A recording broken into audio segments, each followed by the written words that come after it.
ունեցել ենք նման հայտարարություն։ Շնորհակալ եմ, հաջորդ առցանց հարցը հնչեցնեմ, եկամուտների հայտարարմանն է վերաբերում, խնդրում են ներկայացնել ձեր ունեցած վերջին տվյալները, թե մինչ այժմ քանի մարդ է հայտարարագիր ներկայացրել, եթե կան տվյալներ նաև սոցիալական ծախսերի փոխհատուցման վերաբերյալ, դա խնդրեմ ներկայացրեք, եւ այս րոպեին ազգային ժողովում քննարկվում է նախագիծը, որով ամսի 1-ից արդեն ուժի մեջ է մտնելու ըստ էության, եթե օրենքը ընդունվի, նոր մոտեցումը, ընդհանուր առմամբ սա հետքայլ դիտարկում եք, թե ոչ։ Շնորհակալություն հարցերի համար։ Իհարկե մինչև օրենքի ընդունումը պարտավոր ենք այդ ցուցանիշներից խոսել, բայց օրենքի ընդունումից հետո միգուցե այս քանակները այդքան հետաքրքիր չլինեն, այլ արդեն խոսենք օրինակ այն մարդկանցից, ովքեր որ սոցիալական կրեդիտներ են ստանում, ովքեր որ օրինակ համակարգում իրենց այն եկամուտներն են հայտարարում, որոնք մենք չենք տեսնում պետական եկամուտների կոմիտեն, բայց հիմա նշեմ 133,000 քաղաքացի հայտարարագիր հանձնել է արդեն, որից արդեն ունենք 51,000-ը, ովքեր ստացել են սոցիալական կրեդիտներ։ Սա է երեկվա դրությամբ պատկերն է։ Ինչ վերաբերում է քննարկվող նախագծին, որին պետական եկամուտների կոմիտեն մասնակցել, այսինքն անկախ նրանից հեղինակը ով է, դա կարելի ասել տենց համատեղ երկար քննարկումների հետևանք է, այդտեղ բացարձակ որևէ հետքայլ չկա, դա ընդհակառակը հիմնված է ախտորոշման վրա, թե ինչ է իրականության մեջ տեղի ունեցել, որտեղ եթե գիտեք բոլորդ, որ 2 տարի է համակարգը աշխատում է, եւ դա բավականաչափ մեծ տվյալ է, որպեսզի մենք վերլուծելով հասկանանք ինչ է տեղի ունենում, եւ մեր վերլուծությունները ցույց են տալիս, որ 64%-ը, այսինքն այս 133,000-ի, եթե վերցնենք 64%-ը մեր քաղաքացիների, իրենք ըստ էության այն ինչ որ պետական եկամուտների կոմիտեն դրացնում է, դա էլ հանձնում են։ Այսինքն մտնում են, նայում են, ստուգում են, հանձնում են։ Ավելին, եթե գնում ենք, օրինակ տեսնենք, թե լրացուցիչ ինչ են հայտարարագրում, տեսնում ենք 18%-ը այնտեղ հիմնականում հայտարարագրում են վարկեր եւ փոխհարուցումներ, որի մասին վարչապետն էլ խոսեց այս վերջի կառավարության նիստում, այսինքն նույնիսկ այդ լրացուցիչ եկամուտները, որ լրացնում են, հիմնականում վարկ փոխհարուցում է, որը ինքնին եկամուտ չէ, բայց բանկային համակարգի միջոցով ապագայում հնարավոր կլինի ստանալ։ Այսինքն այս իրավիճակը ախտորոշելով, ոնց որ այդ եկել ենք այդպիսի մի կետի, որ նախալրացումը ավելի օպտիմալ է ներկա զարգացումների պայմաններում եւ հնարավորություն կտա մարդկանց ուղղակի լրացնել այն մասերը, որոնք մենք չենք տեսնում։ Եվ իհարկե խրախուսման ճանապարհ ունի նաեւ սա, որովհետեւ պետությունը հիմա եթե նախկինում ասում էր, եթե բան չունեք լրացնելու նոր մտեք եւ հաստատեք, հիմա ասելու ենք, եթե ընդունվի օրենքը, մի ստորագրեք միայն այն դեպքերում, եթե սոցիալական կրեդիտ եք ցանկանում ստանալ եւ իհարկե նաեւ պետք է նայեն այն դեպքերում, երբ որ այնպիսի ինֆորմացիա կա, որը պետական եկամուտների կոմիտեն չի տիրապետում, որի մասին մենք իհարկե իրազեկումներով հանդես կգանք ավելի մանրամասնելու։ Հետքայլ բացարձակ չկա, ավելին սա օգուտ մեր քաղաքացիների է, սա նաեւ էապես բարձրացնում է այս համակարգի արդյունավետությունը, որովհետեւ ինքը հենվելու է այդ նույն խելացի մոտեցման վրա, որ երբ որ մենք պետական եկամուտների կոմիտեում արդեն տվյալներին հասանելիություն ունենալով վերլուծելու ենք, ու այդ վերլուծության միջոցով ենք դիմելու համապատասխան մարդկանց առանց խանգարելու իրենց բնականոն կյանքին։ Պարոն Հակոբյան, միգուցե հաջորդ հարցս այդքան էլ ձեր գերատեսչության լիազորությունների մեջ չէ, բայց հնարավոր է քննարկումներից դուք տեղեկացված եք, որպեսզի այդ սոցիալական կրեդիտը, ինչպես նշում եք, խրախուսական բաղադրիչը ավելի ամրապնդվի, հնարավոր է առաջիկայում այդ գումարը ծախսելու ուղղությունները ընդլայնվեն։ Այս պահին նման քննարկում չկա, բայց եթե չեմ սխալում տարբեր քննարկումների ժամանակ նաև հնչեցրեց նրա մասին, որ սա դեռ առաջին քայլն է, այսինքն սոցիալական կրեդիտ այս պահին ինչ որ ունենք, ու իր ծածկույթը եթե օրինակ վերցնենք, ինքը բավական լայն է այս պահի դրությամբ։ Կարծում եմ ժամանակի ընթացքում հետևելով այս համակարգի կայացման ընթացքին, միգուցե քննարկվեն օրինակ նոր ուղղություններ ավելացնելը, եւ ես նշեցի այդ սկզբունքը խրախուսման, այսինքն կառավարությունը եւ ազգային ժողովի նախաձեռնությամբ ընտրում են մի ճանապարհ, որը ավելի շատ խրախուսման միջոցով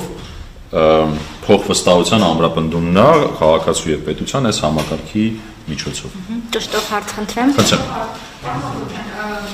Առաջին ուզենայի նշեք, այս տարիքանի հոգի պիտի հայտարարի ներկայացնի 24 թվականի եկամուտների համար եւ դիտարկում ես մարդկանց քաղաքացիների զրույցներում զգացի, որ իրանք տեղյակ չեն, որ 300,000 շեղը չհաղթող եկամուտների մասը, որ կարող են չհայտարարվել։ Վերաբերում է 24 թվականին դրամասին տարվա սկզբին հայտարարեցի, քանային եթեր, մի քանի օր հետո ճշգրիտ մտցվեց, որ դա մենակ 24-ին է վերաբերում։ Մարդկանց թվում է, թե դա պերմանենտ գործող ակցիա է լինելու։ Հիմա հնարավոր է իրոք այդ երկարացվի տարածվի նաև 25 թվի վրա։ Այս պահի դրությամբ քննարկվող նախագիծը, տեսեք, նախ նշեմ դա պետք նախագահի հրամանով կարգավորված շեմ է 300,000 դրամը։ Հիմա որպեսզի ապագայի համար ավելի թափանցիկ ու հստակ լինեն հարաբերությունները պետության եւ քաղաքացու, այս նախագծով մի դրույթ կա, որը կառավարությանը հնարավորություն է տալու երկու կարևոր բան. սահմանի այն չհարկվող եկամուտները, որոնք կարիք չկա, որպեսզի քաղաքացին լրացնի, եւ երկրորդ այն հնարավոր շեմերը, որոնք պետք է կիրառվեն։ Հիմա երբ որ նախագիծը քննարկվի ընդունվի, դրա հաջորդ փուլը կգա արդեն կառավարության կողմից համապատասխան որոշման մշակում, այդ մշակման փուլում կառավարությունը ավելի հստակ ուղերձ կհղի։ Բայց հիմա այդ եմ ասում, ես ինչի համար նշեցի, ասի որպեսզի ավելի թափանցիկ կայուն ու հստակ լինի ապագայում բոլորի համար, դա տեղափոխվում է կառավարության որոշման տիրույթ, եւ այդ ժամանակ արդեն հստակ կառավարությունը հանդես կգա բան, բայց կառավարությունը բացարձակ հակված չի այնպիսի քայլ անել, որ օրինակ խանգարի մարդկանց ամենօրյա կյանքին։ Դրա վառ օրինակը նա է, որ այդտեղ մի դրույթ էլ կա նրա մասին, որ ընտանիքի անդամների միջև փոխանցման հարցն են քննարկում, եւ դա էլ եթե օրինակ եղավ, կստացվի, որ օրինակ ընտանիքի անդամների միջև փոխանցումներն են կարիք չկա անհանգստանալ դրանց մասին հայտարարելու, եւ այս քայլերը ինչի մասին հուշում, որ էլի նորից իօքուտ մարդկանց է, որ շատ չխանգարենք իրենց գործակները կազմակերպելի, շատ մտածեն այս շեմերի ու մնացած ամեն ինչի մասին։ Սանքցիաների մասը քանակներ մարդկանց։ Կներեք, այդ մասը երևի թե բաց թողեցի, այդ թվերի մասին շատ ենք խոսել, 700,000 եւ ավել մարդկանց։ 700,000 եւ ավել եմ ասում ինչի, որովհետեւ կա օրինակ մինչեւ 800,000-ի շրջանակներում լինի, ինչի է այդ անորոշությունը գալիս, որովհետեւ միշտ չի, որ պետական եկամուտների կոմիտեն օրինակ իրական շահառուներին գիտի։ Հենց դրա մասին մենք ինչի ենք հիմա ասում նախալրացում եւ ավելի շատ տվյալների հասանելիություն եւ վերլուծություն, պետական եկամուտների կոմիտեն ճանաչի հայտարարություններին ավելի ամբողջական, երբ որ կճանաչի այդ ժամանակ ցուցանիշների մասին ավելի ամբողջական պատկերացում կունենա, բայց ամեն դեպքում մյուս տարի բոլորին է վերաբերում հայտարարագրումը, անկախ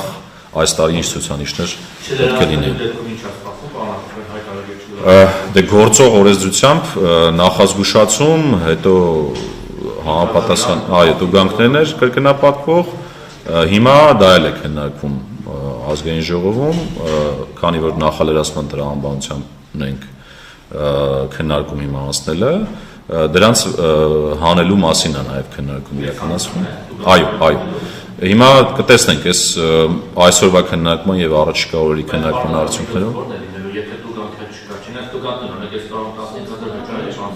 Դե տեսեք, մենք ինչ ենք ասում, մենք ասում ենք անկախ մարդը կմտնի կփոխի կամ չի մտնի չի փոխի, դա նախալրացում է եւ հանձնվելու է։ Այսինքն եթե սահմանված ժամկետում մարդը չմտնի ոչինչ չփոխի, ըստ էության օրենքը ասում է հանձնվելու է։ Այսինքն մարդը իր ռիսկով չի մտնում կամ մտնում է հայտարարագիրը նայելու։ Սա է, այս տրամաբանության մեջ